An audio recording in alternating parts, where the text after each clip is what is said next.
Ya, Anda kembali bersama kami dalam Lunch Talk dan kita berada di segmen terakhir dialog ini.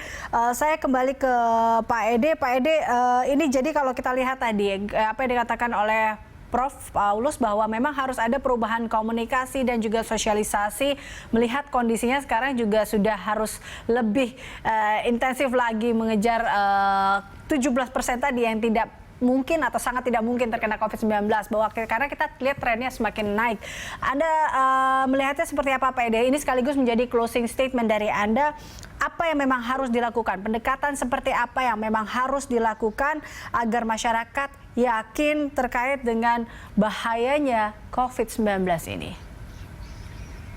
Yang pertama adalah kita tidak boleh berhenti untuk terus-menerus mengingatkan ya, supaya akhirnya orang memahami hal itu. Seiring dengan peningkatan waktu dan juga kasus yang semakin meningkat, itu harus juga disampaikan kepada masyarakat sehingga mereka paham risikonya dan juga paham manfaat ketika melakukan perubahan perilaku yang sesuai untuk mencegah COVID ini. Kemudian bagi pemerintah tentu saja kita mengharapkan seluruh komponen bangsa, terutama para pemimpin dan organisasi yang ada di negara ini untuk semua diajak. Karena makin banyak orang yang paham itu akan makin sangat bagus dan tentu saja itu akan dicontoh dan dilihat oleh masyarakat secara umum. Sekali lagi bahwa masyarakat itu kan pada akhirnya juga mengikuti apa yang dilakukan oleh para pemimpin atau pihak-pihak yang berpengaruh.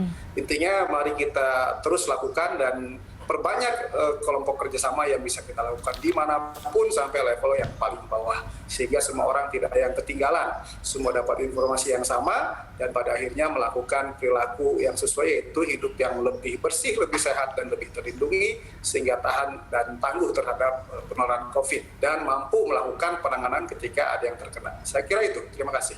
Oke, baik. Berarti Pak Ede, maaf, kita juga tahu kemarin Ketua Satgas COVID sempat mengatakan kolaborasi Pentahelix berbasis komunitas ini perlu ditekankan.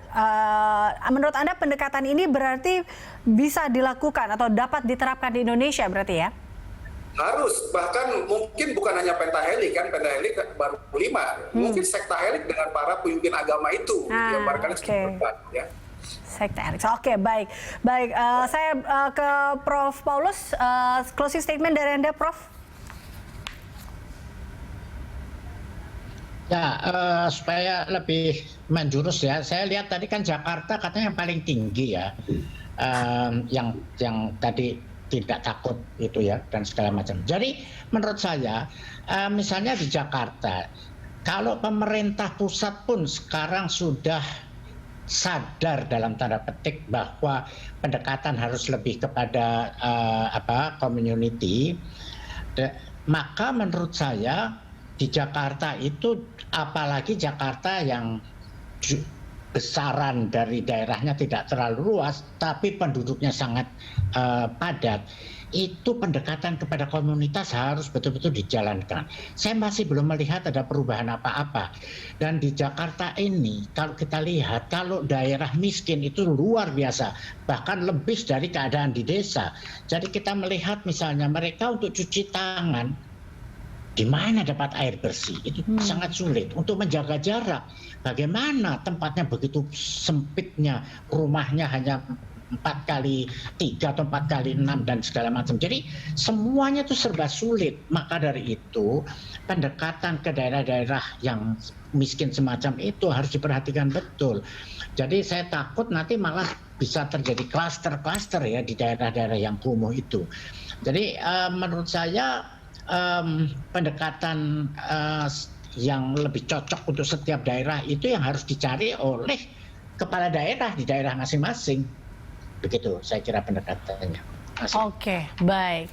Baik, terima kasih Prof. Paulus dan juga Pak Ede telah bergabung bersama kami dalam Lunch Talk siang hari ini membahas terkait bagaimana caranya 17% warga yakin tak tertular COVID-19 ini bisa saat ini mungkin bisa teratasi dengan informasi dan komunikasi yang baik agar mereka percaya bahwa COVID-19 itu ada dan berbahaya. Pemirsa, informasi tadi sekaligus mengakhiri Lunch Talk kita hari ini. Tetap terapkan protokol kesehatan untuk cegah penyebaran virus corona. Jaga jarak, gunakan masker Anda, cuci tangan dengan sabun di air mengalir, dan juga patuhi 3M tadi. Atas nama seluruh kru yang bertugas, saya Liza Hasan undur diri. Sampai jumpa.